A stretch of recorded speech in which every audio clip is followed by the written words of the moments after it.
कि finally quantum numbers क्या क्या रिप्रेजेंट होते हैं, कैसे हम क्वांटम नंबर्स को रिप्रेजेंट करा सकते हैं, और जो सेट है, और उसके बाद कुछ इंपॉर्टेंट फॉर्मूलेज की बात की थी हमने। एंड फाइनली कल की लास्ट क्लास जो है वो खत्म हो गई थी।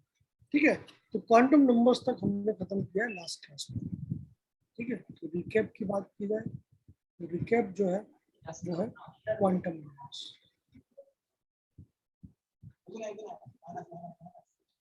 ठीक है, चलिए, तो आज हम लोगों को दो मेजर बातें करनी है, दो मेजर टॉपिक खत्म करने हैं। मॉडल तो अपने जगह पे हो गया है, ठीक है, क्योंकि मॉडल में मेन बात था ऑर्बिटल्स के बारे में जानना। ऑर्बिटल्स के बारे में हम जान चुके हैं, साई स्क्वायर के अलग अलग शेप्स क्या क्या पॉसिबल है उसके हिसाब से। तो अगली जो इम्पोर्टेंट चीजें हैं वो है दो। पहली चीज जो हमें आज की क्लास में खत्म करनी है वो है नोट्स। नोट्स हम कैसे निकालते हैं? नोट्स मतलब ऐसी जगह जहाँ पे probability of finding electron zero हो, मतलब जहाँ पे साई स्क्वायर की वैल्यू जीरो है, तो हमें वो वैल्यूज निकालनी है। और दूसरा हमें निकालना है इलेक्ट्रॉनिक कॉन्फ़िगरेशन। तो ये इस चैप्टर में दो ही क्या कहते हैं टॉपिक अपने बचे हुए हैं। ठीक है, चलिए, तो सबसे पहले हम बात करते हैं आज के मेन टॉपिक की, and that topic is called as nodes. तो नोट्स क्या होते हैं? ठीक है, तो नोट्स की अगर मैं बात करूं तो ऑफ कोर्स नोट्स ऐसी जगह है जहां पे प्रोबेबिलिटी ऑफ फाइंडिंग इलेक्ट्रॉन क्या हो, जीरो। ठीक है, सो नोट्स आर स्फेयर्स, या तो स्फेरिकल नोड होगा, स्फेयर मतलब रेडियल, ठीक है, और planes at which probability of finding electron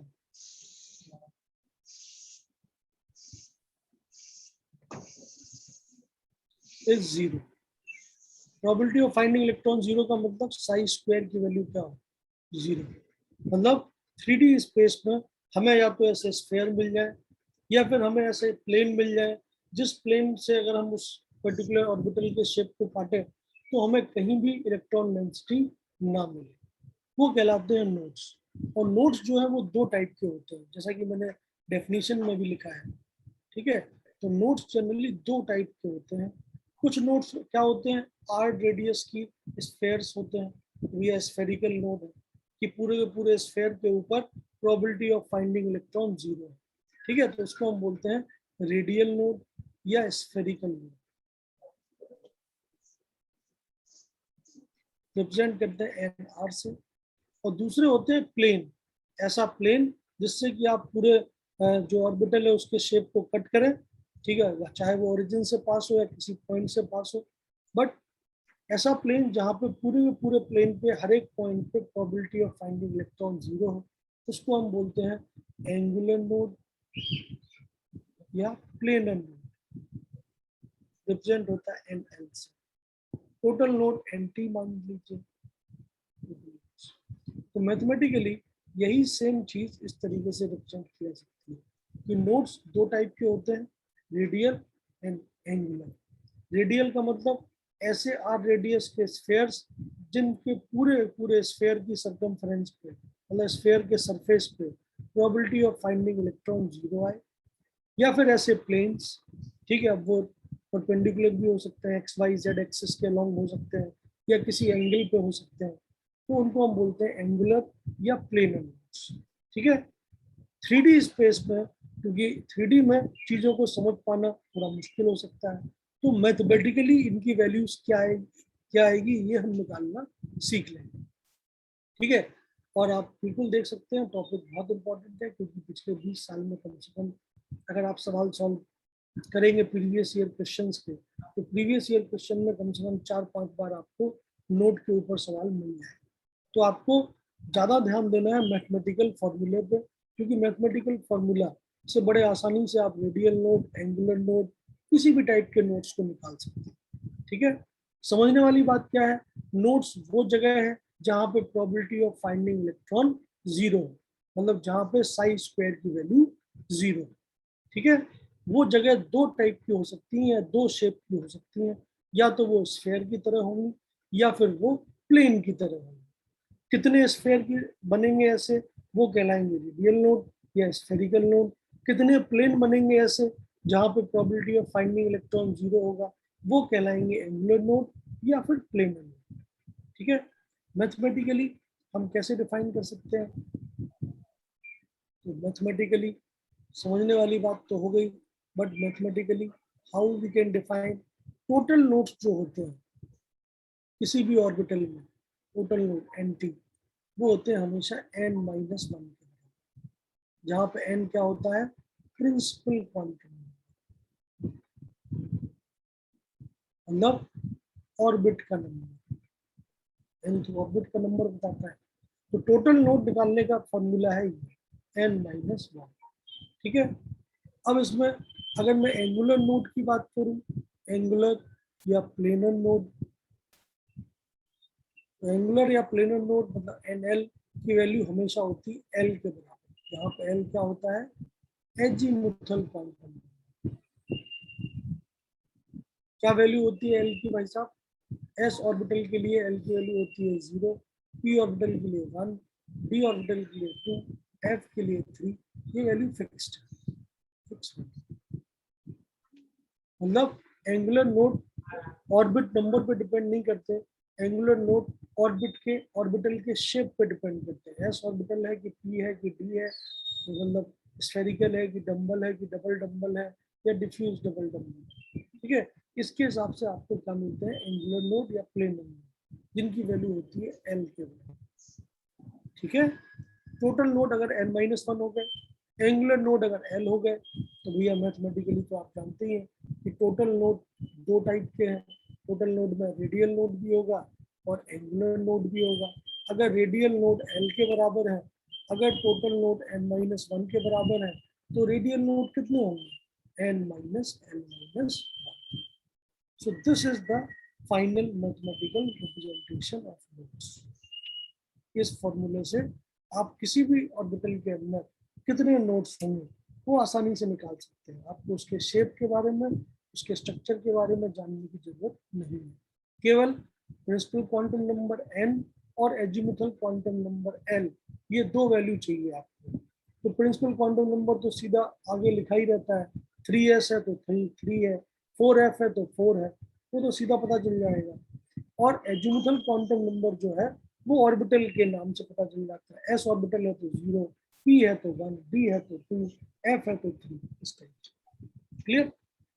okay, तो ये फॉर्मूला अगर आप लगा देंगे मैथमेटिकली, देन दिस फॉर्मूले से आपको सीधे नोड्स मिल जाते हैं। Total node, angular node, radial node, ये सब आपको मिल जाएंगे।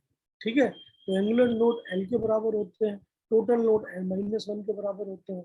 तो रेडियल नोड क्या होंगे? टोटल में से एल को हटा दीजिए, मतलब N minus L minus one. ठीक है, समझ में आया सबको? ठीक है, सवाल कैसे आते हैं? सवाल तो सीधे आएंगे, बताइए इसमें कितने रेडियल नोड है, बताइए इस ऑर्बिटल में कितने एंगुलर नोड है, बताइए इस ऑर्बिटल में टोटल नोड कितने हैं। इस टाइप के सवाल आते हैं। ठीक है, चलिए तो मैं आपको सवाल देता हूँ, क्वेश्चन। एग्जाम्पल के तौर पर, calculate number of radial nodes in following. तो फॉलोइंग ऑर्बिटल्स में आपको नंबर ऑफ रेडियल नोड निकालने हैं। पहला अगर मैं बोल दूं आपके पास है 3s, दूसरा बोल देता हूँ आपके पास है मान लेता हूँ 2p, तीसरा मैं आपको बोल देता हूँ मान लेता हूँ आपके पास है 3d, चौथा मैं आपको बोल देता हूँ मान लेता हूँ आपके पास है 5p। आपको इन सब में रेडियल नोड्स निकालने, कितने रेडियल नोड्स होंगे। ठीक है, तो कैसे करेंगे आप सॉल्व? जैसे पहला मैं सॉल्व कर देता हूँ, मान लेते हैं पहले दो मैं सॉल्व कर देता हूँ, बाद वाले दो आप लोग सॉल्व करेंगे। ठीक है, चलिए पहला वाला 3s।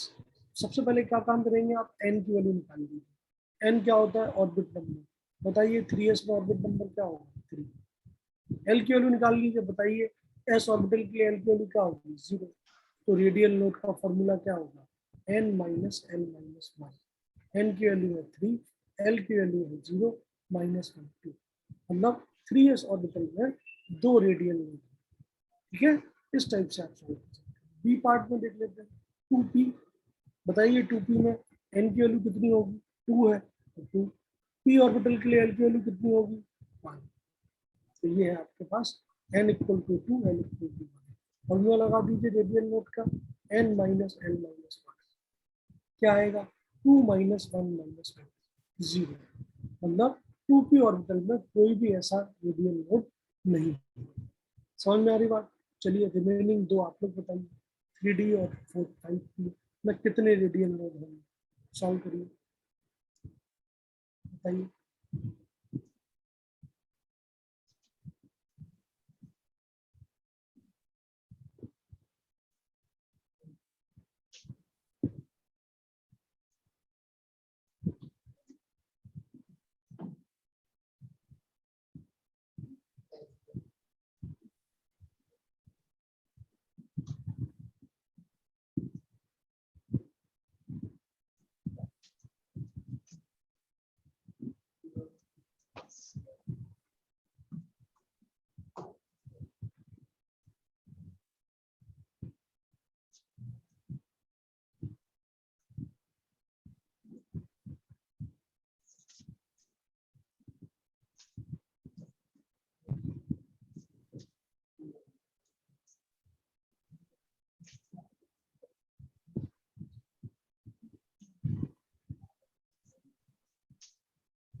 बोलिए, हुआ सॉल्व? बहुत ही आसान, ज्यादा मतलब टेंशन नहीं लेना है, ठीक है। शेप में भूल जाइए, ठीक है। 3D में पढ़ोगे तो दिक्कत होगी, तो ईमानदारी से क्या काम करना है, क्वांटम नंबर्स का यूज करना है, ठीक है। 3D लिखो, 3D बताइए, 3D में कौन सी ऑर्बिट नंबर है, 3। एन की वैल्यू क्या हो गई, 3। एल की वैल्यू कितनी है बताओ भाई, डी ऑर्बिटल के लिए एल की वैल्यू कितनी होती है, एस ऑर्बिटल के लिए 0 होती है, पी के लिए 1 होती है, तो डी के लिए कितनी होगी, बोलो 2। तो एन की वैल्यू हो गई 3, एल की वैल्यू हो गई 2। दोनों को यूज करके फॉर्मूले में डाल दीजिए, आंसर आ जाएगा। बताइए क्या आंसर है 3D के लिए, -1 तो कैसे आएगा रहमानुल? हाँ अब सही है, अब सही है तुम्हारा आंसर, 0, बिल्कुल सही। तो 3D में भी आपका आंसर 0 आना चाहिए, बिल्कुल आएगा, क्योंकि एन की वैल्यू है 3। आप देख लीजिए, एन की वैल्यू है 3 और एल की वैल्यू है 2। डी ऑर्बिटल के लिए एल की वैल्यू कितनी होती है, 2 होती है, बिल्कुल। 3 minus 2 minus 1 0, so answer will be 0। समझ में आया नहीं, बोलो हेलो। यस सर आया। 5p में बताइए कितना होगा,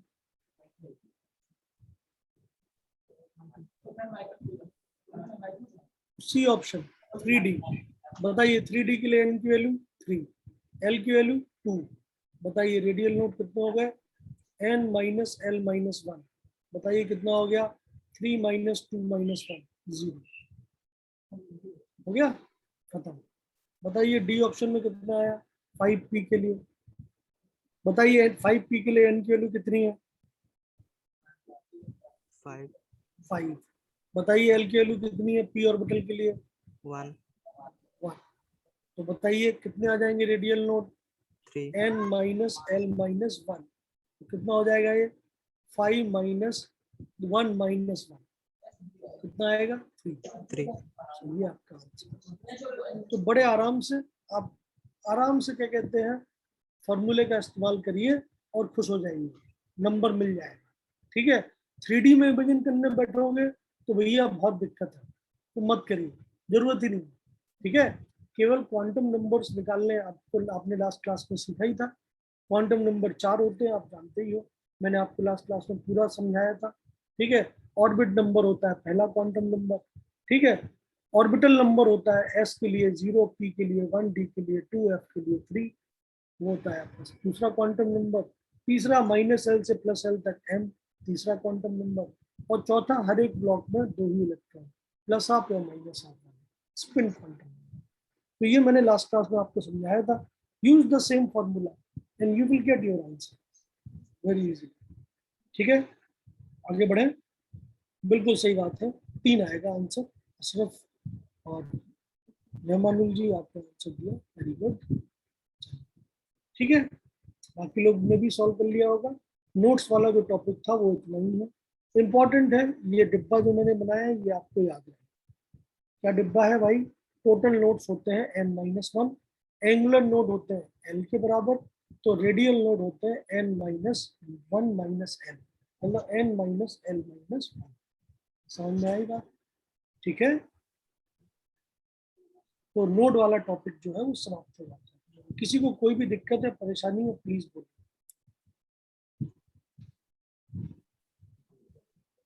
नहीं है, आगे बढ़ें।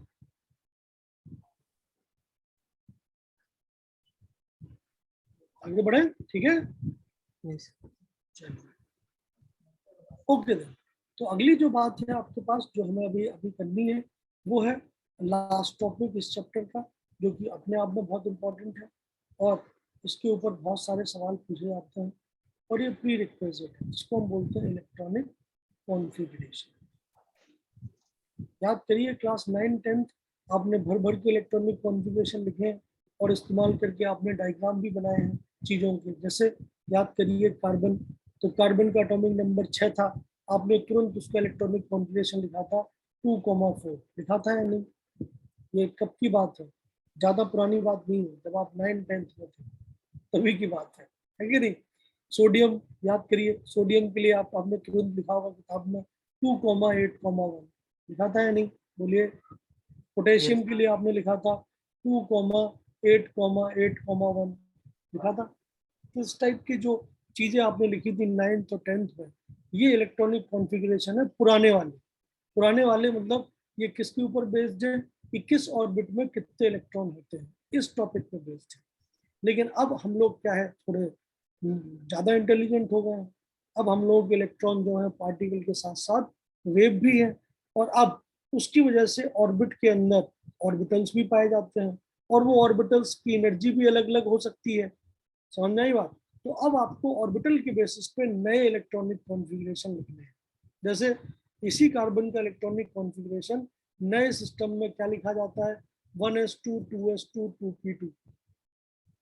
ठीक है, तो अब ये कैसे लिखा जाता है, ये कैसे आया, ये हमें अब समझना पड़ेगा, ताकि not only for carbon but for any element, for any ion, cation और anion, I can write electronic configuration in terms of orbitals, SPDF.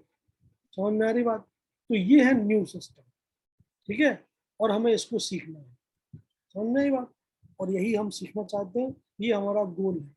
तो प्रॉब्लम स्टेटमेंट समझ में आया? ये था पुराना सिस्टम, पुराने जमाने का, इसका समय निकल चुका है, ये हमें अब नहीं चाहिए। अब हमें ऑर्बिट से किसकी तरफ जाना है? ऑर्बिटल्स की तरफ। समझ में आ रही बात? बोलिए, क्लियर है? Yes, sir. आगे बढ़े, चलिए। तो अब हम ऑर्बिटल्स में कैसे इलेक्ट्रॉनिक कॉन्फ़िगरेशन को लिख पाएंगे? तो कुछ गवर्निंग रूल्स हैं जो कि हमें बिल्कुल चाहिए, बिना उन रूल्स को अप्लाई किए हम इलेक्ट्रॉनिक कॉन्फ़िगरेशन नहीं लिख सकते। ठीक है, तो कौन कौन से रूल हैं पहले हमें वो सीखने पड़ेंगे, फिर उन रूल्स को इस्तेमाल करके हम कैसे इलेक्ट्रॉनिक कॉन्फ़िगरेशन लिख पाएंगे उसके ऊपर प्रैक्टिस करनी पड़ेगी। ठीक है, चलिए, तो एक एक करके पहले अपन लोग रूल्स पढ़ते हैं कि कौन कौन से गवर्निंग रूल्स हैं जो कि इलेक्ट्रॉनिक कॉन्फ़िगरेशन के ऊपर लगते हैं। ओके, चलिए। तो पहला रूल, सबसे पहला रूल है जो कि इलेक्ट्रॉनिक कॉन्फ़िगरेशन लिखने में इस्तेमाल होता है और जो कि बेस है, वो कहलाता है about principal.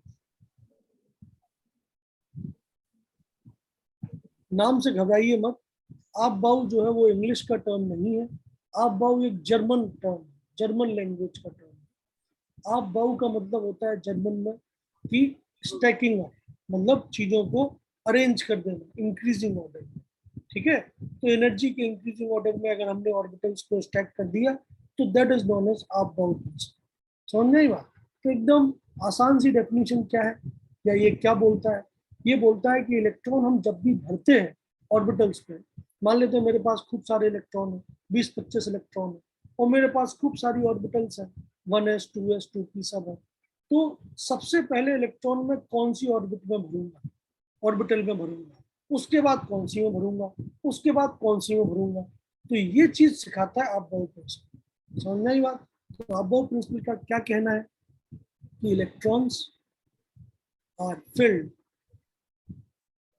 In orbitals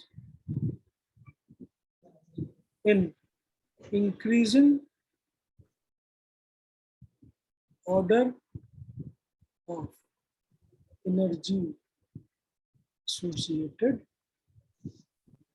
with orbital। ठीक है, मतलब आपके पास बहुत सारी ऑर्बिटल्स है, तो सबसे कम एनर्जी जिस ऑर्बिटल की होगी उसमें हम सबसे पहले इलेक्ट्रॉन भरेंगे। उसके बाद और भी इलेक्ट्रॉन है तो उसके अगले वाली एनर्जी में भरेंगे, उससे ज्यादा एनर्जी वाले में, और इलेक्ट्रॉन है तो और ज्यादा वाले में, और इलेक्ट्रॉन है तो और ज्यादा। मतलब सबसे लोएस्ट एनर्जी से हाईएस्ट एनर्जी की तरफ हम इलेक्ट्रॉन को भरते हैं। This principle is known as Aufbau principle. समझ में आ रही बात या नहीं आ रही है? क्लियर है? ठीक है, तो मान लेते हैं मेरे पास बहुत सारे ऑर्बिटल हैं, तो सबसे कम एनर्जी किस ऑर्बिटल की है उसको ढूंढ लीजिए, सबसे पहले इलेक्ट्रॉन उसमें भरेगा। अगर वो भर गया तो फिर अगले वाले में जिसकी एनर्जी उससे थोड़ी ज्यादा है, फिर अगले वाले में जिसकी उससे भी ज्यादा है, फिर अगले वाले में जिसकी उससे भी ज्यादा है। इस टाइप से ही हम इलेक्ट्रॉन्स को फिल करते हैं किसी भी एटम पे। ये कहलाता है अबाउ प्रिंसिपल। समझ में आया? ठीक। अगला सवाल ये आ जाता है, ठीक है सर आपकी बात समझ में आई, बट ऑर्बिटल की एनर्जी कैसे डिफाइन करेंगे, है कि नहीं?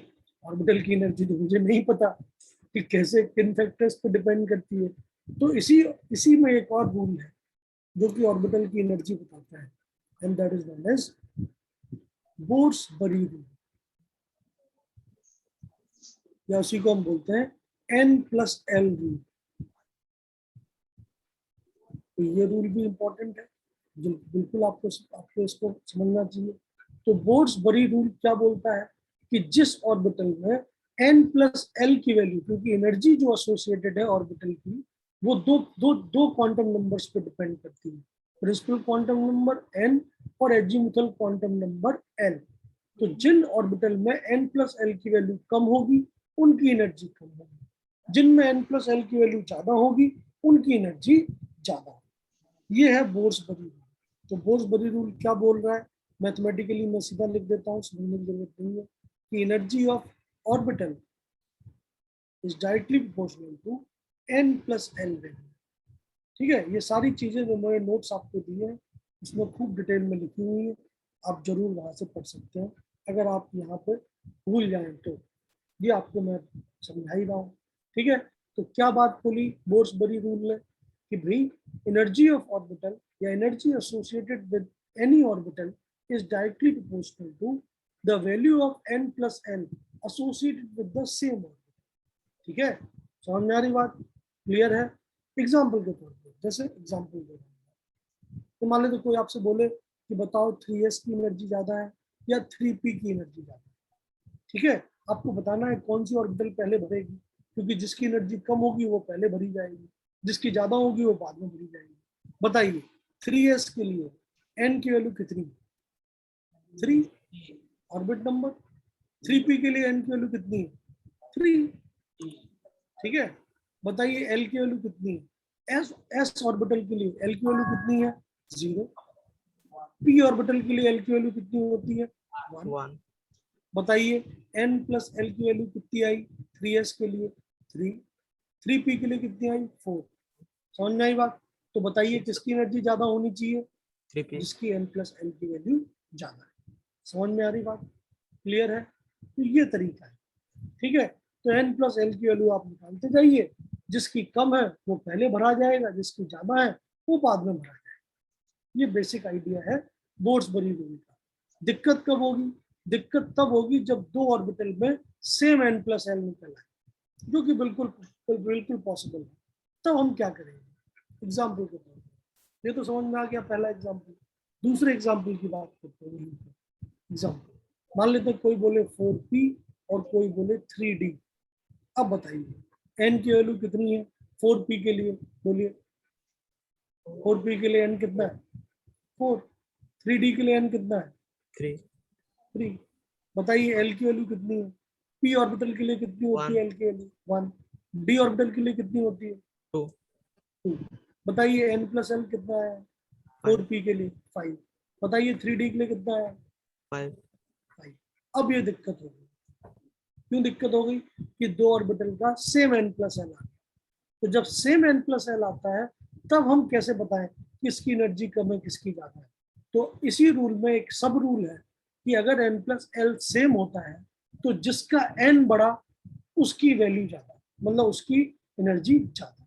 तो n किसका बड़ा है 4p का, तो 4p की एनर्जी ज्यादा। समझ में आ रही बात। तो उस रूल को मैं अगले पेज पे लिख रहा हूँ। क्या रूल है कि n plus l value is same, then orbital having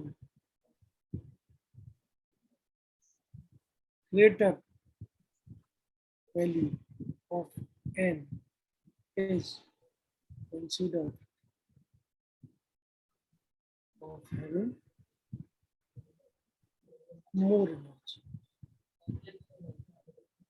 ठीक है, तो ये आपका सब रूल है। तो पहला रूल क्या है कि n प्लस एल की वैल्यू जिसकी ज्यादा, बात खत्म हो गई। इफ n प्लस एल की वैल्यू बराबर तो n की वैल्यू जिसकी ज्यादा वहां से आंसर। समझ में आई बात, क्लियर? बोलिए। यस। तो पहला तो यही है, अगर इससे आंसर ना आए तो n की वैल्यू जिसकी ज्यादा उससे आंसर आए। ठीक है, एग्जांपल मैंने अभी दिया 4p 3d, दोनों में n प्लस एन की वैल्यू क्या है 5 5। तो n की वैल्यू ज्यादा किसमें है 4p में, तो ये ज्यादा है। ठीक है, ये एग्जाम्पल दिया। और भी एग्जाम्पल ले सकते हैं आप, जरूरी नहीं है यही एग्जाम्पल लें। जैसे एग्जाम्पल के तौर पे मैं बोलूँ 4f और मैं बोलूँ 5p या 5d। चलिए देखिए, n प्लस एल इसमें कितना आएगा 4 प्लस 3 7। इसमें कितना आएगा 5 प्लस 2 7। तो ज्यादा एनर्जी किसकी मानी जाएगी जिसका n बड़ा है 5। समझ में आया, बोलिए। Yes sir. चैट बॉक्स में कोई कुछ लिख रहा है, देख लेते हैं। ओके, अशरफ जी लिख रहे हैं क्लियर है, बहुत बढ़िया, थैंक यू अशरफ जी। चलिए आगे बढ़ते हैं। तो अगला, तो ये तो हमें पता चल गया कि किस ऑर्डर में हमें बात करनी है।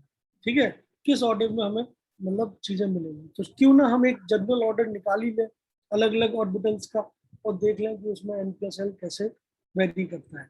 इंपॉर्टेंट बात क्या है कि किसी ऑर्बिट में कितनी ऑर्बिटल्स होती हैं, ये मैंने आपको लास्ट क्लास में भी बताया था, एक बार फिर से बोल देता हूँ कि किसी भी ऑर्बिट में नंबर ऑफ ऑर्बिटल्स जो होती हैं in any orbit is equal to principal quantum, मतलब ऑर्बिट नंबर के बराबर ही होता है। जैसे फर्स्ट ऑर्बिट है तो उसमें कितनी ऑर्बिटल होंगी, फर्स्ट ऑर्बिट के लिए n की वैल्यू क्या है 1, एक ही ऑर्बिटल होगी 1s। समझ में आ रही बात। सेकंड ऑर्बिट है तो कितनी ऑर्बिटल्स होंगी उसमें, n की वैल्यू 2 है तो 2 होंगी, तो 2s एंड 2p, दो ऑर्बिटल होंगी। थर्ड ऑर्बिट है तो बताइए कितनी होंगी 3 है तो 3s 3p एंड कौन सी होगी 3d। तो डी ऑर्बिटल पहली बार थर्ड में आती है, सेकंड में कभी डी ऑर्बिटल नहीं आती है। फोर्थ ऑर्बिट है तो कितनी होंगी एन की वैल्यू है 4, 4s 4p 4d and 4f। ये और बहुत ही सिंपल सी बात है, अभी तक नंबर ऑफ एटम जो डिस्कवर हुए हैं एलिमेंट 120 के लगभग है। तो एफ ऑर्बिटल के आगे ऑर्बिटल आपको काउंट नहीं करनी है। क्यों? क्योंकि जी ऑर्बिटल तक अभी तक इलेक्ट्रॉन पहुंचा ही नहीं। ठीक है, जितने एलिमेंट अभी तक डिस्कवर हुए उन सब में, तो आपको उसके बारे में चिंता नहीं करनी है। मतलब फोर्थ ऑर्बिट में 4 ऑर्बिटल है, उसके बाद बाकी सब में भी 4 ही है। ठीक है, आपको आगे बढ़ने की जरूरत नहीं है, क्योंकि फिफ्थ ऑर्बिट में नो डाउट 5 होनी चाहिए और 5 होती भी है, बट 5वें तक इलेक्ट्रॉन पहुंचा ही नहीं, 5g ऑर्बिटल भरी ही नहीं है आज तक। आज से 100 साल बाद, क्योंकि आप जानते ही हैं नेचर में तो जो एटम पाए जाते हैं वो 92 तक ही है, यूरेनियम तक। ट्रांस यूरेनियम 92 के आगे वाले जो एटम्स हैं वो तो जबरदस्ती बनाए गए हैं लैब के अंदर। तो ट्रांस यूरेनिक एलिमेंट जो है 92 एटॉमिक नंबर के बाद वाले, वो तो मैन मेड है, लैब के अंदर बनाए गए हैं। तो अब लैब के अंदर वो तुम इनफाइनाइट एटम बना सकते हो।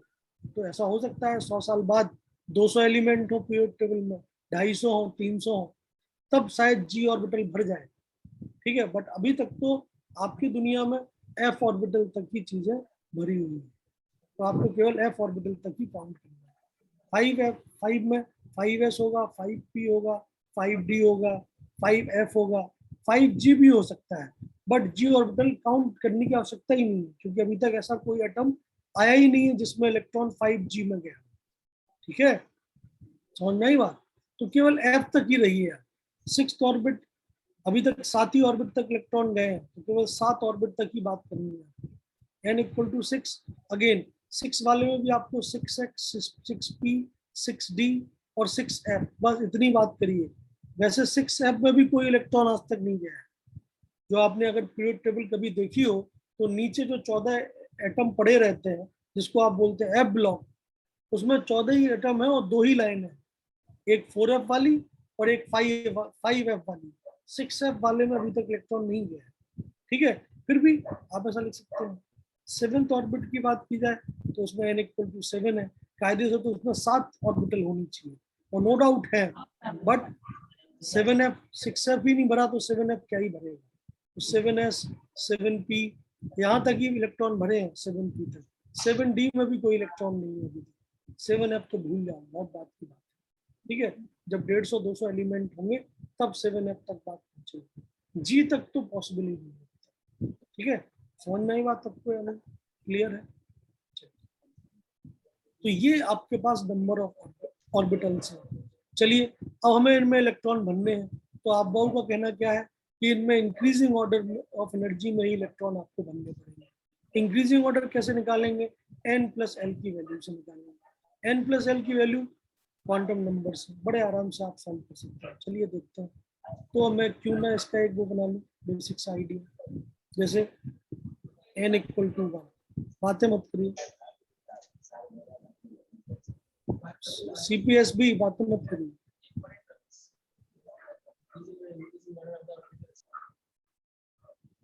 चलिए n इक्वल टू 1 की बात करते हैं, तो आपके पास है कौन सा ऑर्बिटल, 1s, केवल एक ही ऑर्बिटल। चलिए n इक्वल टू 2 की बात करते हैं, अभी तक 2 ऑर्बिटल है, 2s एंड 2p। उसके बाद n इक्वल टू 3 की बात करते हैं, देखिए 3s और क्या है 3p और क्या है 3d, 3 ऑर्बिटल। एक मिनट रुकिए,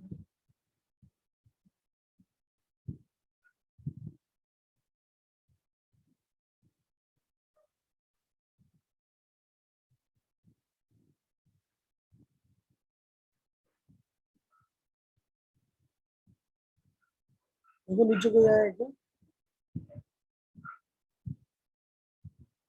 इतने भोगने के और वेट लगा के रखते हैं।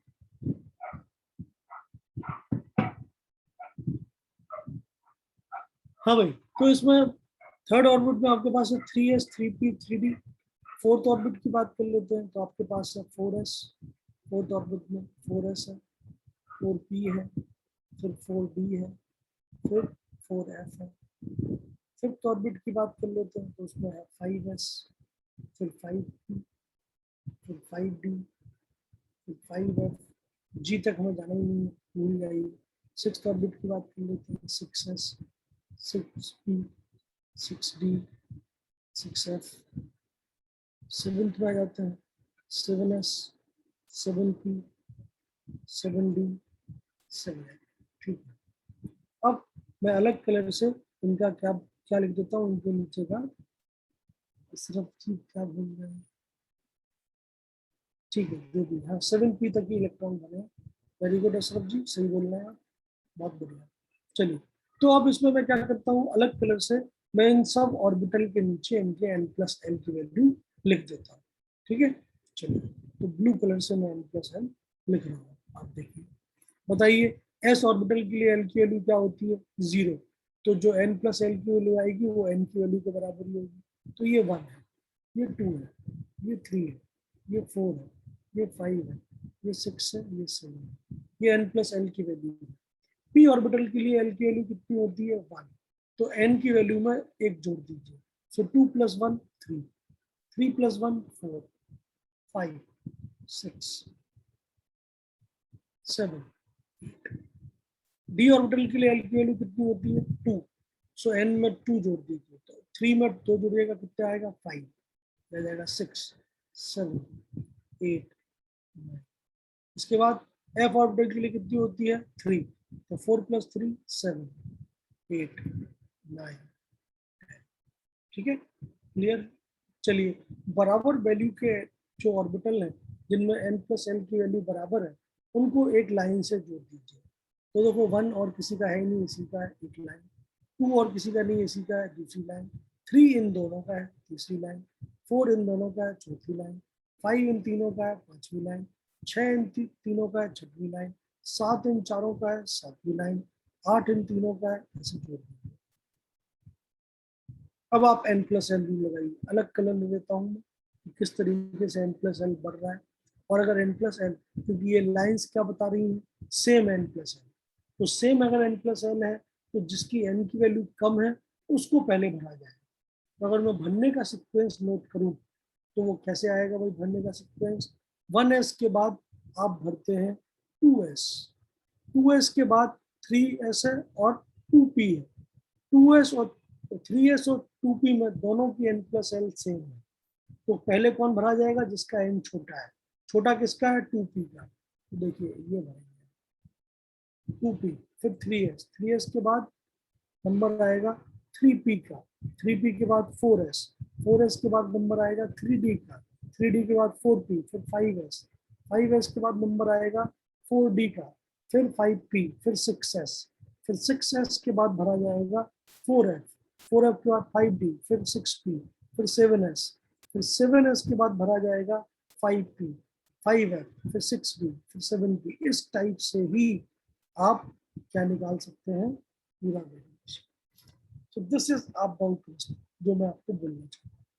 ठीक है, तो क्या ऑर्डर मिला आपको, तो जो ऑर्डर आपको मिला एनर्जी का इंक्रीजिंग ऑर्डर, वो क्या मिला, वो मिला 1s, 1s के बाद 2s, 2s के बाद देखिए कहाँ पहुंचे आप 2p, 2p के बाद 3s, 3s के बाद 3p, 3p के बाद 4s, 4s के बाद 3d, 3d के बाद 4p, 4p के बाद 5s, देख लीजिए 3d के बाद 4p, 4p के बाद 5s, 5s से सीधा चले गए 4d, 5s के बाद आएगा 4d, 4d के बाद आएगा 5p, 5p के बाद आएगा 6s। इस टाइप से आप आगे बढ़ते हैं। So this is your Aufbau principle order of energy of orbitals. समझ में आया आप लोगों को या नहीं, बोलिए। ठीक है, दैट मीन्स इलेक्ट्रॉन अगर आपके पास है बहुत सारे, मान लेते हैं 20 इलेक्ट्रॉन है, तो सबसे पहले इलेक्ट्रॉन भरे जाएंगे 1s में। अगर 1s भर गया तो फिर 2s में, 2s भर गया तो फिर 2p में, वो भर गया तो 3s में। इस टाइप से ही आपको आगे बढ़ते जाना है। ठीक है, कम से कम 36 तक तो आपको जाने जाना पड़ेगा। ठीक है, 36 तक तो इलेक्ट्रॉनिक कॉन्फ़िगरेशन एकदम जरूरी है। उसके बाद वाले भी जरूरी है। आपका भाग्य खराब हो, कोई 78 वाला पूछ ले तो आपको लिखना तो पड़ेगा भाई। ठीक है, तो 78 तक जाइए। ठीक है, अब एस ऑर्बिटल में कितने मैक्सिमम इलेक्ट्रॉन हो सकते हैं, पी में कितने, डी में कितने, एफ में कितने, ये मैं अगले टूल में बताऊंगा। क्योंकि देखो सीधी बात है, फर्स्ट टूल आपको बता रहा है एनर्जी का वैल्यूएशन, सेकंड टूल क्या बताएगा किस ऑर्बिटल में कितने इलेक्ट्रॉन एट मैक्स भरे जा सकते हैं, तीसरा रूल क्या बताएगा किस फैशन में इलेक्ट्रॉन को भरना है। समझ में आई बात। तो ये 3 रूल एक साथ लगाने पे ही आपको इलेक्ट्रॉनिक कॉन्फ़िगरेशन मिल सकता है। समझ में आ रही बात। सो this is the basic idea. Okay, clear, समझ में आया, पहला रूल क्लियर है।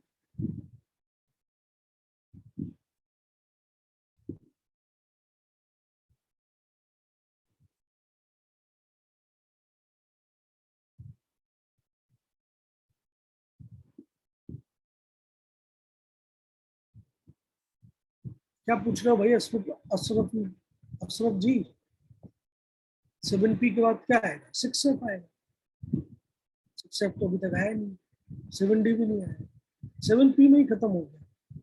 अगर 7p भर जाता है तो उसके बाद एज पर द डायग्राम देखिए 7p के बाद एज पर द डायग्राम हम कहाँ पहुंच रहे हैं, 6f पे पहुंच रहे हैं। 6f भरेगा मतलब f ब्लॉक जो नीचे पड़े हुए हैं उसमें तीसरी लाइन आ जाएगी, फिर 7d आएगा, मतलब जो बीच वाली ब्लॉक है डी ब्लॉक उसमें एक लाइन बढ़ जाएगी, फिर 7f, मतलब वो बहुत दूर की खेती है, अभी करने की जरूरत नहीं। चलिए अभी आपकी दुनिया में इतना नहीं काम हो जाएगा, जैसे 4p तक ही 36 तक का काम हो जाता है, तो एटॉमिक नंबर 36 तक आप 4p तक ही में खत्म कर सकते हैं, जरूरत ही नहीं आगे जाने की। ठीक है, क्लियर। चलिए ये हो गया आपका पहला रूल। फर्स्ट रूल आपको क्या बताता है कि इलेक्ट्रॉन किस फैशन में ऑर्बिटल का जो एनर्जी का इंक्रीज वगैरह वो क्या है। सेकंड रूल क्या है, सेकंड रूल कहलाता है पॉलीज एक्सक्लूजन प्रिंसिपल। ये रूल आपको ये बताता है कि किस ऑर्बिटल में एटॉमिक्स कितने इलेक्ट्रॉन भरे जा सकते हैं। ठीक है, तो पहले टेक्निकल टर्म्स में, फिर अपनी भाषा में, आसान भाषा में, मजदूरों की भाषा में। तो टेक्निकल टर्म में क्या क्या लिख सकते हैं पॉली एक्सक्लूजन प्रिंसिपल को, कि no two electrons can have same set of all four quantum numbers.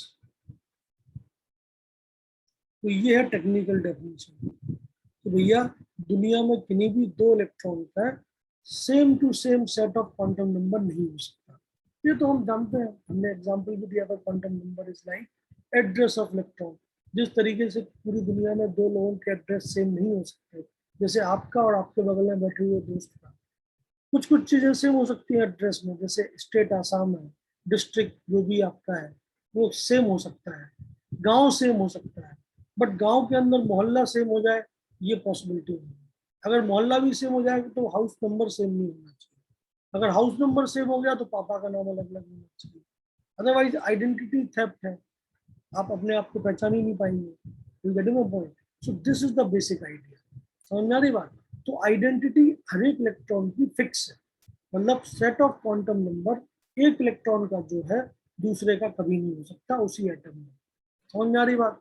That means indirectly, ये तो हो गया टेक्निकल डेफिनेशन, बट इससे क्या पता चलता है, इससे ये पता चलता है कि किसी भी एक ब्लॉक में दो से ज्यादा इलेक्ट्रॉन नहीं रह सकते। क्यों, क्योंकि स्पिन क्वांटम नंबर की वैल्यू दो ही है, प्लस हाफ और माइनस हाफ।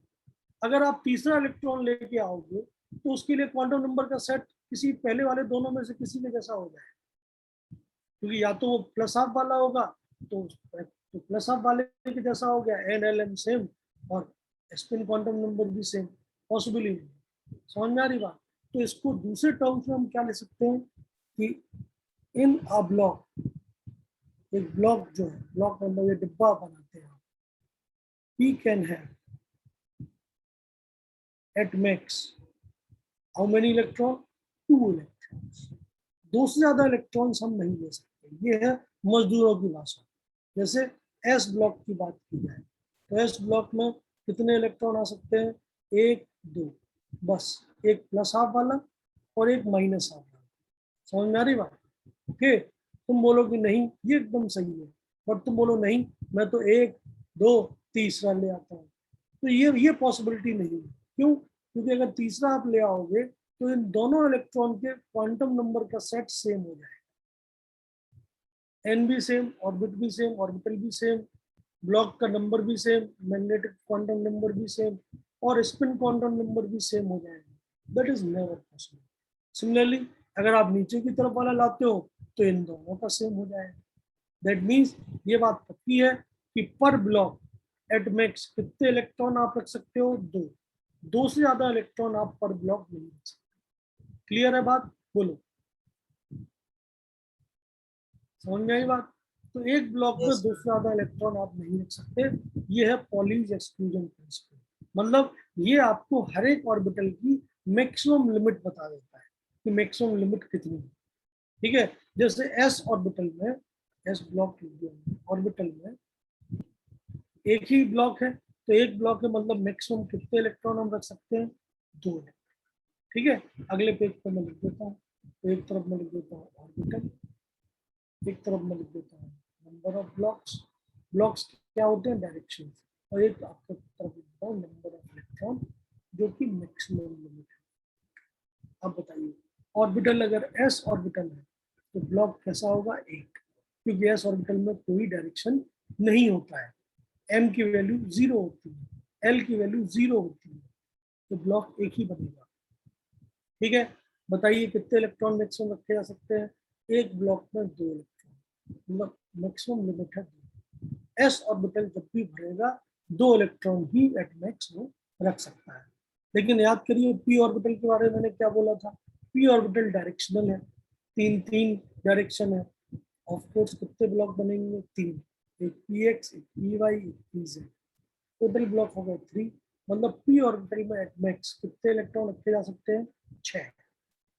डी ऑर्बिटल की बात की जाए तो डी ऑर्बिटल में आपके पास 1 2 3 4 5 5 5 ब्लॉक है।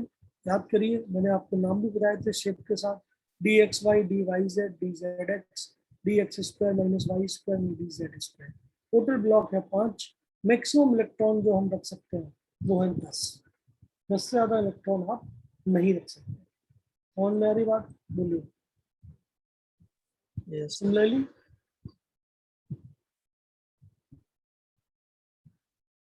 सिमिलरली अगर एफ ऑर्बिटल की बात की जाए तो एफ ऑर्बिटल में आप कितने इलेक्ट्रॉन, कितने ब्लॉक है आपके पास, 7। 1 2 3 4 5 6 7, 7 है। तो 7 में आप एटमॉक्स कितने इलेक्ट्रॉन रख सकते हैं, 14। अगर आप पीरियड टेबल थोड़ी बहुत भी देखे हो, मॉडर्न पीरियड टेबल, तो आपको दिख जाएगा डी ब्लॉक में हर एक ब्लॉक में 10 ही एटम होते हैं, एफ में हर एक ब्लॉक में 14 ही एटम होते हैं। आप चेक कर लीजिए जो पीरियड टेबल में नीचे वाली लाइंस है उसमें कॉलम 14 है, डी ब्लॉक जो बीच वाली लाइंस है उनमें 10 होंगे, पी ब्लॉक में 6 कॉलम है, एस ब्लॉक में 2 ही कॉलम है। आप चेक कीजिए, यही है। ठीक है तरीका। सो एट मैक्स कितने इलेक्ट्रॉन रखे जा सकते हैं ये मैंने आपको बता दिया। ठीक है, ओके। तो ये हो गई दूसरी बात। पहली बात इलेक्ट्रॉन को हमें किस ऑर्डर में भरना है, किस फैशन में भरना है। दूसरी बात इलेक्ट्रॉन कितने कितने भर सकते हैं मैक्सिमम। तीसरी बात जो तीसरा रूल है वो क्या बताएगा कि अगर मेरे पूरे इलेक्ट्रॉन नहीं हुए, मान लेते हैं पी ऑर्बिटल में 6 इलेक्ट्रॉन भर सकते हो आप, लेकिन 4 ही इलेक्ट्रॉन है, तो उन 4 इलेक्ट्रॉन को आप किस तरीके से डिस्ट्रीब्यूट करोगे हर एक इंडिविजुअल ब्लॉक, वो बताएगा कौन, तीसरा रूल। पहले 2 रूल क्लियर है, किसी को कोई भी दिक्कत। हाँ भाई फिरदौस अकरम कुछ बोलना चाहते हैं, बोलिए।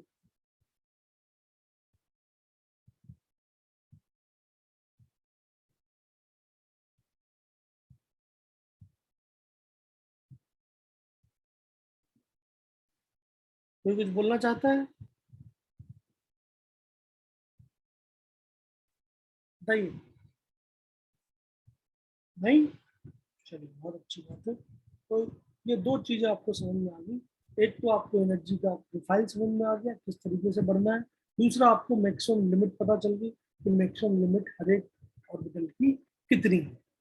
तीसरा, अगर मान लेते हैं मैक्सिमम लिमिट क्या कहते हैं नहीं रीच की, तो फिर हम कैसे आइडेंटिफाई करें कि किस तरीके से वो इलेक्ट्रॉन डिस्ट्रीब्यूट होंगे, इसके बारे में हम बात करेंगे अगले क्या कहते हैं रूल से।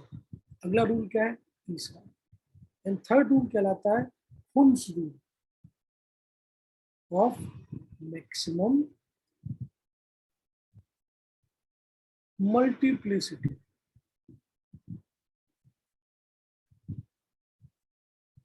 ठीक है, तो Hund's rule of maximum multiplicity क्या कहलाता है। पहली बात तो मल्टीप्लिसिटी क्या होती है ये आपको पता होना चाहिए, मैथमेटिकल टर्म है, फॉर्मूला होता है मल्टीप्लिसिटी का, क्या, multiplicity m is defined as 2s net plus 1। 2s net, s net क्या है, टोटल स्पिन। ये सारे इलेक्ट्रॉन जो आपके हैं ऑर्बिटल में उन सबके टोटल स्पिन निकाल लीजिए, कितने प्लस हाफ वाले हैं कितने माइनस हाफ वाले हैं, सबको जोड़ दीजिए, तो जो नेट स्पिन आपकी आएगी वो आप यहाँ पे डाल दीजिए फॉर्मूले में, तो आपको मल्टीप्लिसिटी मिल जाती है। ठीक है, हुन्स रूल का कहना क्या है भाई, मल्टीप्लिसिटी के साथ हुन्स रूल स्टेबिलिटी की बात करता है। वो ये बोलता है कि अगर आपके पास बराबर एनर्जी के एक से ज्यादा ब्लॉक है, ठीक है, तो आप इलेक्ट्रॉन उनमें अगर भरते हो तो हमेशा इलेक्ट्रॉन आपको किस फैशन में भरना पड़ेगा, इलेक्ट्रॉन आपको इस तरीके से भरने पड़ेंगे कि मल्टीप्लिसिटी इंक्रीज हो और अपनी मैक्सिमम लिमिट तक पहुंचे। जब तक मल्टीप्लिसिटी अपनी मैक्सिमम लिमिट तक नहीं पहुंचेगी तब तक आपको किसी भी इलेक्ट्रॉन की पेयरिंग नहीं करानी। पेयरिंग तभी पॉसिबल है जब मैक्सिमम मल्टीप्लिसिटी रीच कर जाए। ये है टेक्निकल डेफिनेशन। समझ में आई बात? समझ में नहीं आता है, ठीक है।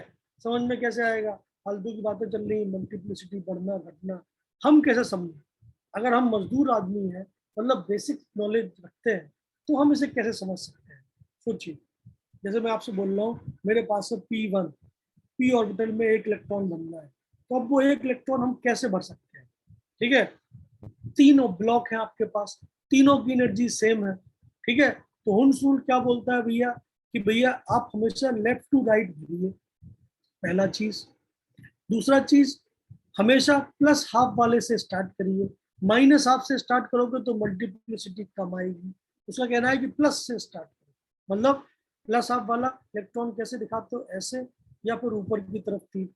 माइनस हाफ वाला इलेक्ट्रॉन कैसे दिखाते हो? नीचे की तरफ या नीचे की तरफ तीर, ठीक है। तो उसका कहना है कि लेफ्ट टू राइट स्टार्ट होता है ब्लॉक में बनना, और प्लस से स्टार्ट होता है, माइनस से स्टार्ट नहीं होता है। क्योंकि अगर माइनस से स्टार्ट हुआ तो स्पिन, नेट स्पिन नेगेटिव में आ जाएगी, तो वो मल्टीप्लिसिटी कम हो जाएगी। लेकिन कम तो हमें करना नहीं, हमें तो मैक्सिमाइज करना है पहले, ठीक है। समझ में आ रही बात? बहुत बढ़िया। आबिद अहमद जी, बहुत अच्छे लग रहे हैं आप, आपके पीछे एकदम घास फूस बढ़िया दिख रही है। आबिद अहमद, क्या बात है, एकदम क्लास का पूरा आनंद ले रहे हैं, बहुत बढ़िया, वेरी गुड, ठीक है।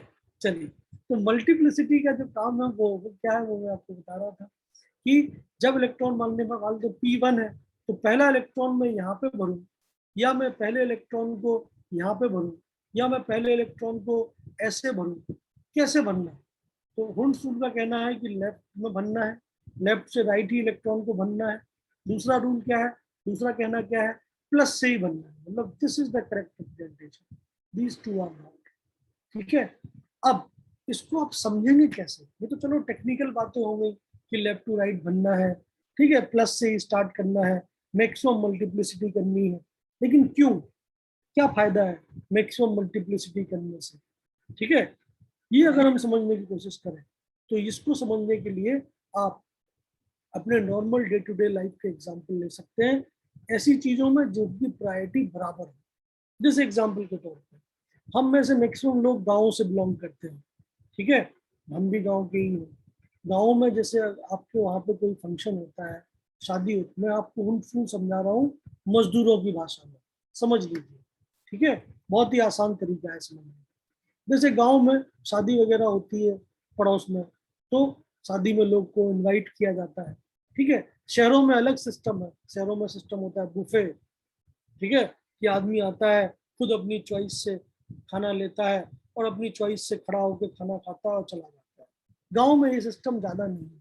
गांव में आज भी क्या होता है कि जो लोग इनवाइटेड हैं वो आते हैं, जैसे 20-25 लोग हो गए तो उनको एक लाइन से बिठा देते हैं, ठीक है, जिसको बोलते हैं पंगत, मतलब हमारी तरफ तो पंगत बोलते हैं। भैया एक लाइन में 20-25 आदमी बैठे हैं, नो डाउट उन आदमियों में कोई छोटा या बड़ा नहीं होता है, क्योंकि वो सब आपके गेस्ट हैं, they are like blocks. P D के 5 ब्लॉक है, मतलब 5 आदमी, ठीक है। अब आपको पंगत में समझ पा रहे हैं आप या नहीं समझ पा रहे हैं, रिलेट कर पा रहे हैं या नहीं? यस बोलिए। सर। हाँ, तो गांव में आपके मान लेते हैं आपके घर पे शादी है किसी की, आपने लोगों को इनवाइट किया, आपकी ड्यूटी लगी है क्या करने की? लोगों को खाना खिलाने की, ठीक है। अब आप बताइए, 20 लोग एक लाइन में बैठे हैं खाना खाने के लिए, आपके पास दो तरीके हैं खाना खिलाने के। एक तरीका क्या है कि आप पहले आदमी को भरपूर भोजन करवाएं, उसको पूरा खाना दें भर के, और लीजिए, उसको पूरा पेट भर के खाना हो गया, फिर उसको बोले कि ठीक है आप जाइए, हम सेकंड वाले को खिलाएंगे। अगर आप ऐसा करेंगे तो भैया आपकी कुटाई होगी, आपकी पिटाई होगी, लोग आपको गालियां देंगे। क्यों? क्योंकि जो 20वें नंबर पे आदमी है बोलेगा भाड़ में गया खाना, पहले हम आपको देखता है। ऐसे कैसे कर सकते हो आप बुला रहे हो हमें और पहले आदमी को ही पूरा टेंशन दे रहे हो, उसी को खिला रहे हो, हमारा नंबर तो 20वें नंबर पे आएगा, हम तब तक भूखा रहेगा क्या? आप मेरी बात समझ रहे हैं नहीं समझ रहे? तो that is not a stability criteria. ठीक है। हुंस क्या बोलता है? हुंस बोलता है तुम किसी एक आदमी को भरपेट भोजन तभी करा सकते हो जब सबको बराबर मिल चुका हो। यही तरीका है। आइडियली पंगत में आप क्या करते हो, जैसे पूड़ियां देनी है आपको, तो आप किसी एक आदमी को 10 पूड़ी नहीं देते हो, सबको दो दो पूड़ियां बांट देते हो। ठीक है। दो दो सबको बराबर एक एक रसगुल्ला बांट दिया आपने, सबको बराबर बराबर सब्जी बांट दिया आपने। एक बार जब सबको बराबर बराबर बराबर मिल गया, उसके बाद ही आप किसी एक आदमी को सेटिस्फाई कर सकते हो। आप मेरी बात समझ पा रहे हैं या नहीं समझ पा रहे हैं? This is the stability criteria, this is given by हुंस rule. तो हुंस रूल आपके जीवन में भी है, दिखता नहीं है, लेकिन जिस दिन से आप देखना स्टार्ट कर दोगे, हर जगह पे हुंस रूल फॉलो होता है।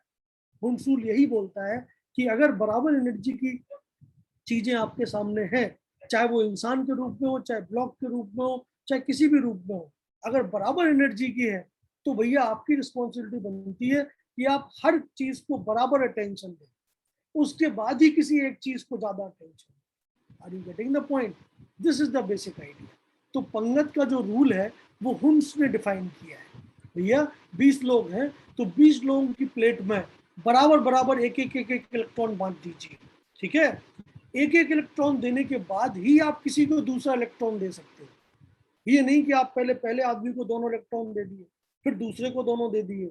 नहीं, अगर ऐसे करोगे तो लास्ट वाले लोग नाराज हो जाएंगे जिनको कुछ भी नहीं मिला। समझ में आ रही बात? क्लियर है या नहीं? Yes sir. चलिए, रहमानुल जी ने बोला यस सब। तो एक और, चलो एक और स्टोरी बताता हूँ। रहमानुल जी है, जैसे रहमानुल जी ने बर्थडे पार्टी की। ठीक है। मान लेते रहमानुल जी का बर्थडे है, उन्होंने बर्थडे पे 10 लोगों को इनवाइट किया। ठीक है। हमको तो कभी इनवाइट करते नहीं आप लोग, बट ठीक है चलो, 10 लोगों को इनवाइट किया। ठीक है। नो डाउट उनके कुछ बेस्ट फ्रेंड भी होंगे 2-3। ठीक है।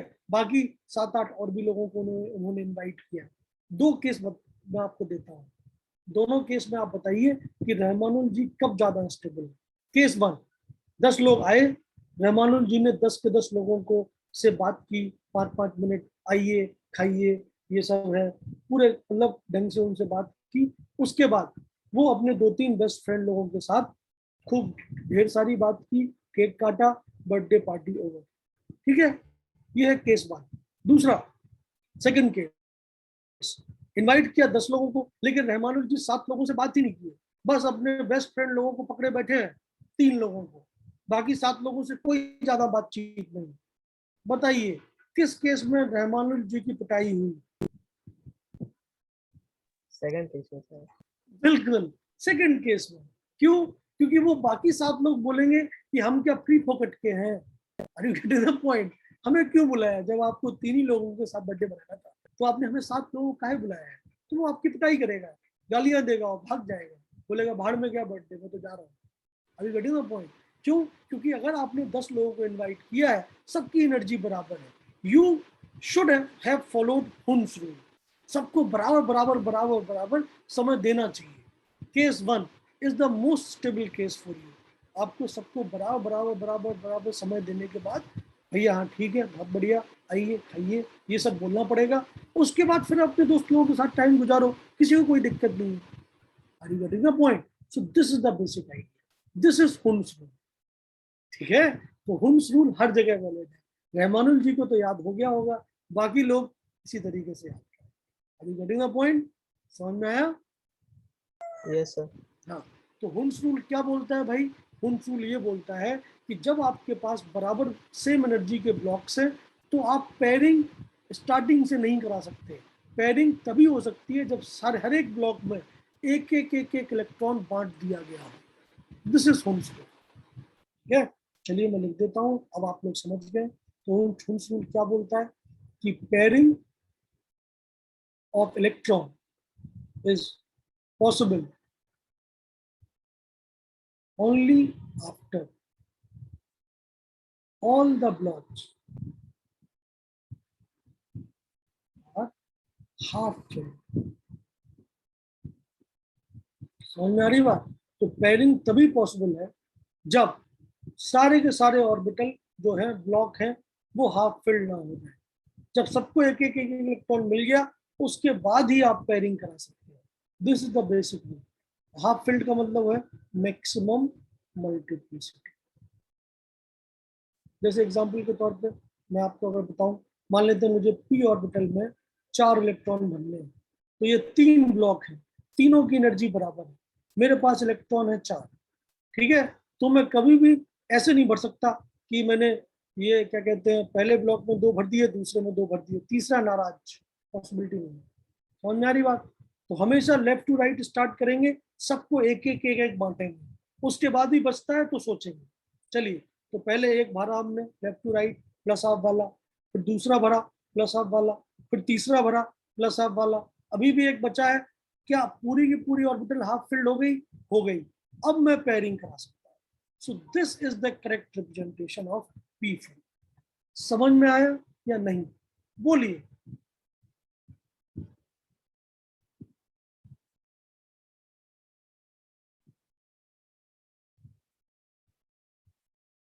Thank you sir. देशव जी बोल रहे हैं सर कल मेरा बर्थडे पार्टी है, जरूर आना। थैंक यू देशव जी। ठीक है। उसके बाद सर मल्टीप्लिसिटी को फिर से समझाइए। मल्टीप्लिसिटी एक मैथमेटिकल वैल्यू है भाई, m is equal to 2s net plus 1। देखो भाई, जैसे जैसे अनपेड इलेक्ट्रॉन बढ़ेंगे वैसे वैसे प्लस हाफ वाली चीजें बढ़ेंगी, मल्टीप्लिसिटी ओवरऑल बढ़ जाएगी। मैं आपको समझा देता हूँ, जैसे एग्जाम्पल के तौर पे याद करिए, P1, P1 में कितनी मल्टीप्लिसिटी है? 1 इलेक्ट्रॉन भरा आपने, तो एस नेट की वैल्यू कितनी निकल के आई? Plus half. तो बताइए मल्टीप्लिसिटी की वैल्यू कितनी निकल के आई? मल्टीप्लिसिटी होती है 2s नेट प्लस 1, 2 से गुणा कर दीजिए, एक जोड़ दीजिए, 2। ठीक है। चलिए P2 की बात करते हैं। P2 में 2 इलेक्ट्रॉन है, बताइए एस नेट की वैल्यू कितनी आई? वो हाफ प्लस हाफ 1, तो मल्टीप्लिसिटी कितनी आएगी? 3। बताइए P3 की बात करते हैं, ये P2 था। P3 तीन इलेक्ट्रॉन मतलब 1 1 1 3/2। बताइए मल्टीप्लिसिटी कितने होगी? 4। तो ये मैक्सिमम लिमिट है, जब तक ये लिमिट रीच नहीं करेगी तब तक पेयरिंग नहीं है। समझ नहीं बात? यही बोला है हुम्स ने। ठीक है।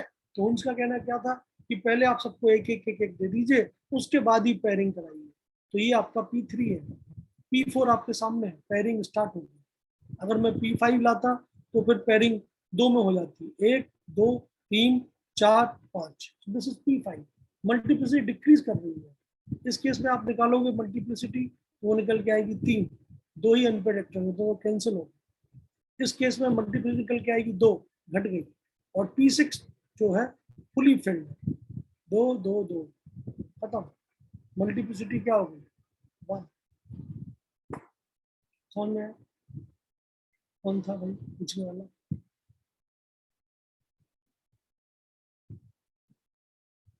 भैया पूरा कंसेप्ट समझा दिया है मैंने, वही समझा रहा हूँ, देख लीजिए। ठीक है। मल्टीप्लिसिटी समझ में आए ना आए डजेंट मैटर, बट ये समझ में आना चाहिए कि इलेक्ट्रॉन में पेयरिंग तभी स्टार्ट होगी जब हर एक ब्लॉक में एक एक एक इलेक्ट्रॉन बांट दिया गया। मल्टीप्लिसिटी तो एक मैथमेटिकल फॉर्मूला है जिसकी वैल्यू है 2 into total spin off orbital plus 1। Total spin कैसे निकालते हो? ऊपर की तरफ मुंडी है तो प्लस हाफ, नीचे की तरफ मुंडी इलेक्ट्रॉन की तो माइनस हाफ। सारे प्लस वाली मुंडियों को काउंट कर लो, सारे माइनस वाली मुंडियों को काउंट कर लो, सबको जोड़ दो, तो टोटल स्पिन आपको मिल जाएगा। ठीक है। टोटल स्पिन मिल गया, मल्टीप्लिसिटी मिल गई। मल्टीप्लिसिटी मिल गई, हुंस रूल लग गया। समझ में आई बात? तो हुंस रूल जो है वो कोई बहुत मतलब बड़ा मतलब बहुत इंपॉर्टेंट मतलब मैथमेटिकली इंपॉर्टेंट बात नहीं है, लेकिन हाँ प्रैक्टिकली तो भैया इंपॉर्टेंट है। क्योंकि आपके जीवन में जब भी ऐसे डिसीजंस आएंगे जिसमें चीजें बराबर होंगी, सेम एनर्जी पे होंगी, तो भैया आपको पेयरिंग कब करानी है ये आपको पता होना चाहिए। आपको किसको ज्यादा समय देना है ये आपको पता होना चाहिए। ये Hund's rule, Hund's rule no doubt mathematical दिख रहा है, बट एप्लीकेशन जीवन के हर एक मोड पे है। समझ में आ रही बात? जैसे एग्जाम, आप नीट की तैयारी कर रहे हैं, नीट की तैयारी में 3 सब्जेक्ट है या 4 सब्जेक्ट है, चलो अब 4 बोल देते हैं, फिजिक्स केमिस्ट्री जूलॉजी बॉटनी। ठीक है। हुंस रूल क्या बोलता है कि आप केवल केमिस्ट्री मत पढ़िए भाई साहब, केवल बायोलॉजी पढ़ने से नहीं होगा। आपका मैक्सिमम स्टेबिलिटी कब आएगी आपकी? जब आपको बराबर बराबर बराबर ज्ञान हो, किसमें? फिजिक्स में भी, केमिस्ट्री में भी, बायोलॉजी में, जूलॉजी में भी, बॉटनी में भी। बेसिक मिनिमम ज्ञान हो जाना चाहिए, उसके बाद ही कोई एक सब्जेक्ट में आपकी एक्सपर्टाइज होनी चाहिए। समझ में आ रही बात या नहीं आ रही है? तुम बोलो नहीं, हम तो फिजिक्स वाले डिब्बे को एक भी नहीं देंगे, या केमिस्ट्री वाले को बिल्कुल छोड़ देंगे, हम तो बायो को ही पढ़ेंगे। That is not Hund's rule we are following. तो Hund's rule is everywhere. In order to have maximum stability, सबको बराबर अटेंशन तो आपको देना ही पड़ेगा। उसके बाद आपके पास चॉइस है कि आप किसके साथ पेयर बनाते हैं। समझ में आ रही बात? ओके, बोलिए।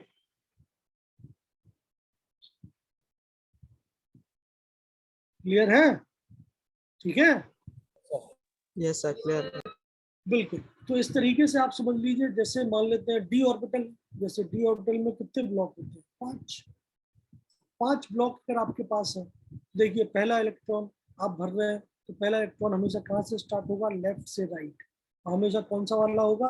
प्लस वाला। तो ऊपर की तरफ नहीं, ऐसे या ऐसे पूरा तीर बना सकते हैं, आपकी मर्जी। ठीक है, अलग अलग किताबों में अलग अलग, किसी किताबों में ऐसे बना रहता है, किसी किताबों में डिब्बे के अंदर ऐसे बना रहता है।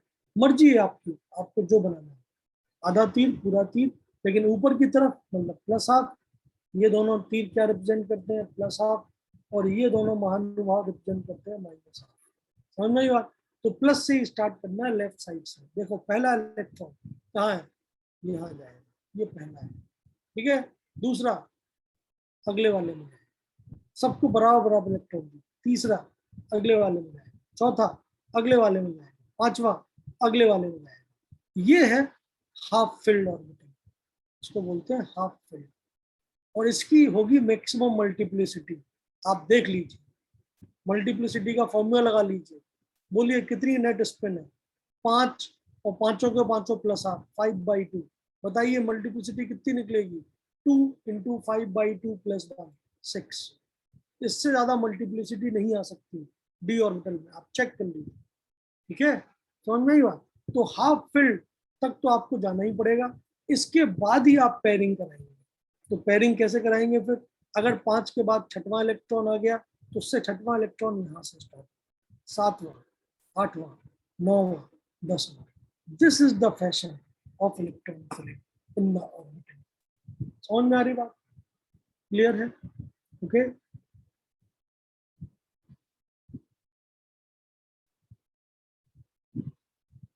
क्लियर हो गया? तो Yes, sir. 3 चीजें हमने पढ़ी आज इलेक्ट्रॉनिक कॉन्फ़िगरेशन। पहली चीज, किस फैशन में एनर्जी ऑफ ऑर्बिटल बढ़ता है। दूसरी चीज, जो एनर्जी ऑर्बिटल है उसमें हम एटमेक्स कितने इलेक्ट्रॉन भर सकते हैं, पॉली एक्सक्लूजन प्रिंसिपल।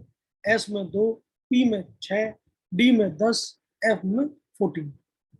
तीसरी चीज कि किस तरीके से हम मैक्सिमम लिमिट से कम, भाई देसर जी आप जो भी कर रहे हो, जो भी आपका नाम हो, ये मत करिए, ये अच्छा नहीं दिखता है भाई।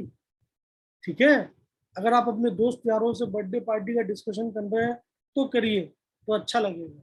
बट क्लास के दौरान ये सब मत करिए। बैकग्राउंड चेंज करना सबको आता है, डोंट वरी। ठीक है, बट पढ़ाई पे ध्यान दीजिए। आप अगर अपना समय बैकग्राउंड चेंज करने में लगा रहे हैं तो क्या ही मतलब है उसका? तो समय इसको समझने में लगाइए, जिससे नंबर आएगा नीट एग्जाम में। नीट एग्जाम में जूम मीटिंग के दौरान, वीडियो कॉल के दौरान बैकग्राउंड चेंज कैसे करते हैं, इसके ऊपर कोई सवाल नहीं आएगा। समझिए, ठीक है? तो भावनाओं को समझिए भाई साहब। धन्यवाद। बैकग्राउंड चेंज करने में समय मत लगाइए, उससे कुछ ना होने वाला। चलिए, सो क्लियर है सबको या नहीं? तो 3 चीजें पढ़ी हमने। सबसे पहले एक बार दिखा देता हूं मैं आपको, ताकि चीजें एकदम क्लियर हो जाए, क्रिस्टल क्लियर। आप बाउ प्रिंसिपल, जिसमें हमें बताया गया कि किस फैशन में इलेक्ट्रॉन को हम भरते हैं। ठीक है, और वो ऑर्डर हमें मिल गया। दूसरा, किस ऑर्बिटल में कितने इलेक्ट्रॉन भरे जा सकते हैं, वो हमें पता चल गया, एस में, पी में, डी में, एफ में।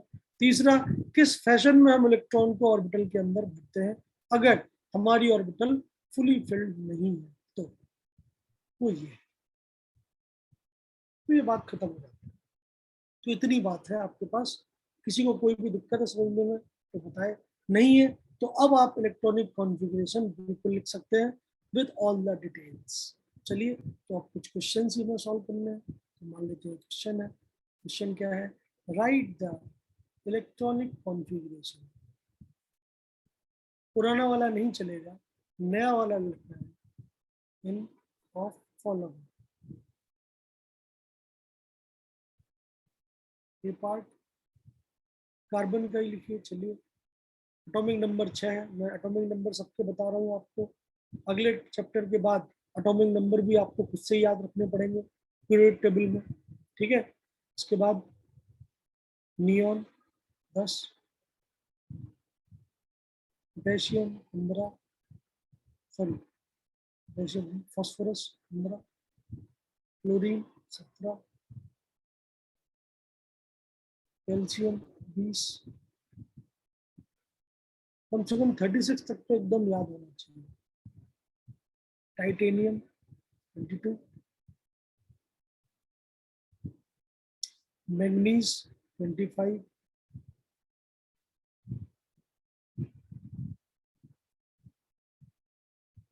Cobalt 27, zinc 30, chromium 24, copper 29,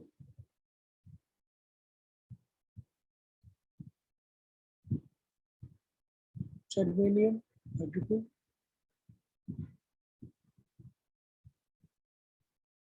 bromine 34, 34 or 24 CR.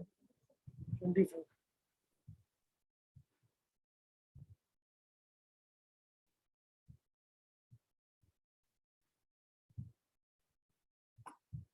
चलिए, तो स्टार्ट कर देते हैं। तो सबसे पहले जो सबसे टफ वाले हैं, ऊपर वाले, वो मैं आपको बता देता हूँ, है कि नहीं। फिर नीचे वाले जो आसान वाले हैं वो तो आप लोग सॉल्व करेंगे, है कि नहीं, ट्राई तो करेंगे। चलिए, जैसे कार्बन है, सबसे टफ है कि नहीं। चलिए, तो कार्बन क्या लिखते हैं? कार्बन, नियॉन, फास्फोरस, क्लोरीन, इन चारों का मैं लिख के दिखाता हूँ आपको। फिर आप कोशिश करिए आगे वालों को लिखने का, ठीक है। चलिए,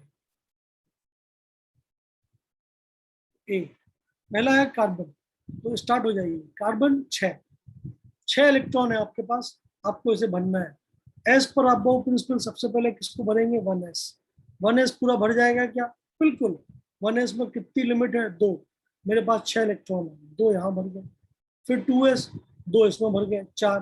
अभी भी 2 बचे हैं, तो वो 2p में, 2p की लिमिट है 6, तो 2p नहीं भर पाएगा, 2p2।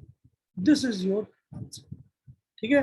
आप नियरेस्ट नोबल गैस का भी इस्तेमाल कर सकते हैं। जैसे नियरेस्ट नोबल गैस कौन सी होगी इन दोनों केस में? हीलियम। हाइड्रोजन के बाद हीलियम, तो आप इसको ऐसे भी लिख सकते हैं 1s2। हीलियम का एटॉमिक मतलब इलेक्ट्रॉनिक कॉन्फ़िगरेशन है, तो हीलियम 2s2 2p2, ऐसे भी हम लिख सकते हैं इसको, कोई दिक्कत नहीं। बी पार्ट, बी पार्ट में क्या था भाई आपके पास? नियोन। नियोन खुद एक नोबल गैस है, तो अब जब नोबल गैस ही पूछ लिया तो उसका तो लिखना ही पड़ेगा। 10 इलेक्ट्रॉन है, स्टार्ट हो जाइए। सो 1s में 2, 2s में 2, 2p में मैक्स लिमिट है 6, और इलेक्ट्रॉन भी अवेलेबल है 6, तो ये इसका हो गया neon. C part, C part है आपके पास फास्फोरस 15। चलिए, 15 इलेक्ट्रॉन बनने हैं। सो 1s2, 2s2, 2p6, कितने हो गए? 10, 5 और है, 3s आएगा, 2, 3s पूरा भर गया। अभी भी कितने बाकी हैं? 3, तो 3p3। इसको आप ऐसे भी लिख सकते हैं, या फिर इसका इस्तेमाल कर लीजिए, क्योंकि 1s2, 2s2, 2p6 नियोन के बराबर है। सो नियोन नियरेस्ट नोबल गैस हो गया, एंड 3s2, 3p3, ऐसे भी लिखा जा सकता है। डी पार्ट क्या है भाई आपके पास? Chlorine, Cl 17। तो अगेन आप कैसे ले सकते हैं? 1s2, 2 हो गया, 4 हो गया, 10 हो गया, सो 2, 4, 10, 12 एंड 5, ऐसे लिखिए। या फिर ऐसे नियॉन की टर्म्स में भी लिख सकते हैं। हो गया, तो इस टाइप से ही आपको लिखना है। चलिए, कोई भी एक टाइप से आप लिखना स्टार्ट करिए, 1s2, 2s2 स्टार्ट हो जाएंगे, बाकी सारे सॉल्व करिए। आप लोग काफी इंटेलिजेंट हो गए। चलिए, कैल्शियम, टाइटेनियम, मैग्नीज, कोबाल्ट, इन सबको सॉल्व एटलीस्ट सेकंड लाइन तो सॉल्व कर दीजिए। Calcium, titanium, manganese and cobalt, ये सॉल्व कर दीजिए। ठीक है, मैं लिख ही देता हूँ अगले कुछ 20 कैल्शियम, इसको करना एफ एम एन भी था या दूसरा था, टाइटेनियम जी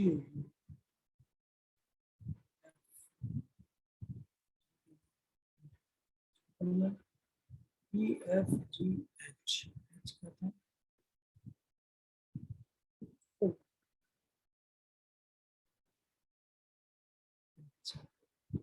चलिए, ये चारों को सॉल्व कर दीजिए अभी।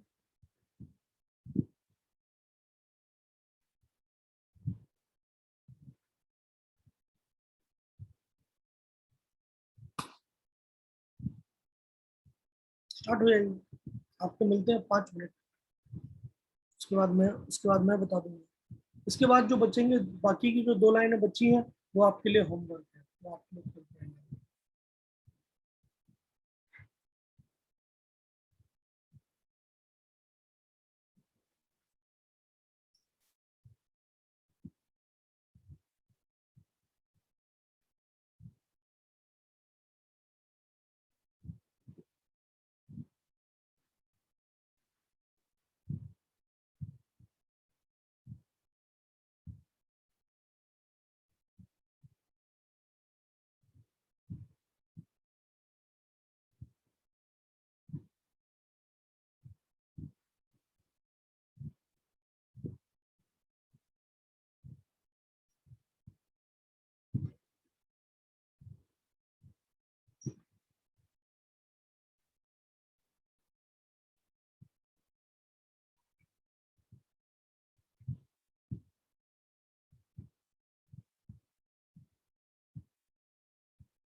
हो गया?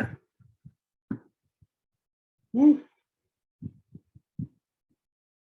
बोलिए। हाँ, तो अशरफ जी ने बोला है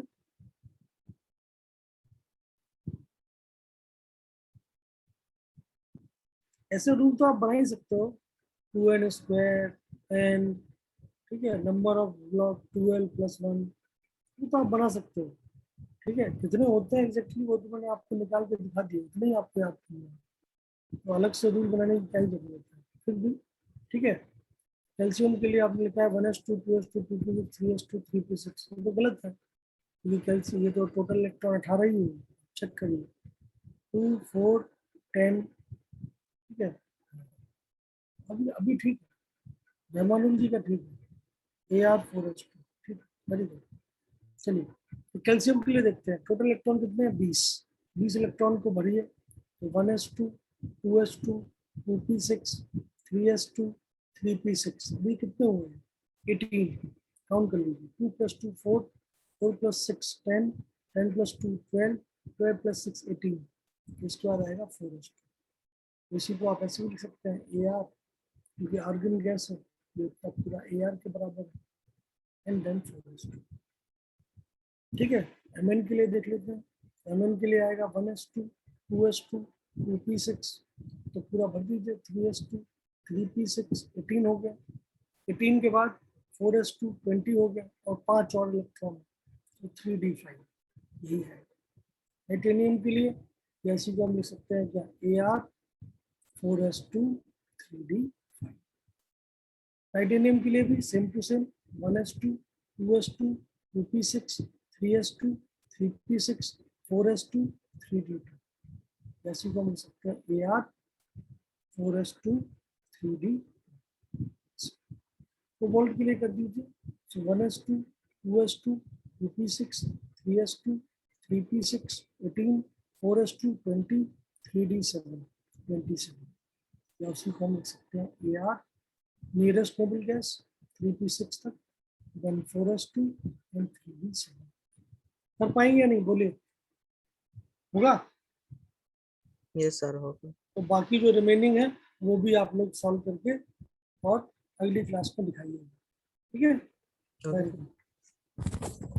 सर आप बदरपुर में आएगा और गुवाहाटी जबलपुर में। में आएगा मतलब, सर आप हम लोगों को पढ़ाएगा और वहाँ गुवाहाटी में। मैं तो गुवाहाटी में, मैं तो तुम लोगों को पढ़ा ही रहा हूँ, नहीं पढ़ा रहा हूँ क्या? नहीं सर, ऑफलाइन में। ऑफलाइन में तो यार मतलब कैसे, मैं तो ऑनलाइन मोड में ही पढ़ा पाऊंगा, है ना? ऑफलाइन हाँ में, ऑफलाइन में देखो मतलब लोग कर रहा है वहाँ पे, केमिस्ट्री का फैकल्टी ऑफलाइन मोड में रहे, ठीक है, जल्दी ही चेयरमैन सर डिसीजन लेगा इसके ऊपर। Okay sir. बाकी बाकी मैं ऑफलाइन मोड में, मैं तो करीमगंज में नहीं रह सकता, मेरा परिवार यहीं पे है, सभी यहीं पे है। ऑनलाइन मोड में तो भाई मैं पूरी कोशिश कर ही रहा हूँ, बिल्कुल, ठीक है। तो सर आप गुवाहाटी में ना यूएसटीएम में पढ़ाएगा ऑफलाइन। हाँ, क्योंकि वो यहीं पे है, गुवाहाटी में है, तो वहाँ पे मैं जाके ऑफलाइन पढ़ाता हूँ, वहाँ तो हाँ बैच स्टार्ट हो भी गए, हाँ। वहाँ पे एक SIP एक कंप्यूटर का बैच चल रहा है,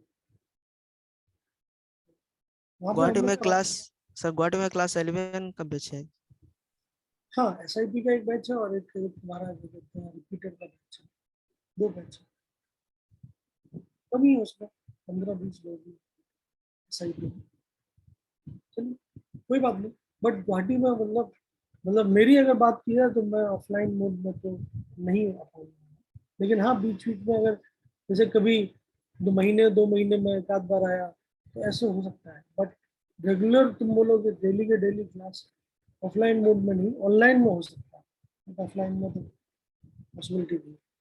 धीमे धीमे आपके सारे टीचर लोग पहुंच रहे हैं वहाँ पे, बायो वाले सर भी पहुंच रहे हैं 1 तारीख को, ठीक है, और तुम्हारे बाकी जो सब्जेक्ट है उन सबके एक एक टीचर को वहाँ पे हम लोग भेज रहे हैं, सर का यही कहना है, तो मोस्ट होपफुली जल्दी वहाँ पे कोई ना कोई केमिस्ट्री का फैकल्टी रहेगा, चिंता मत करिए, ठीक है, आपका पूरा ख्याल ओके रखा सर, जाएगा, डोंट वरी, ठीक। Thank you sir.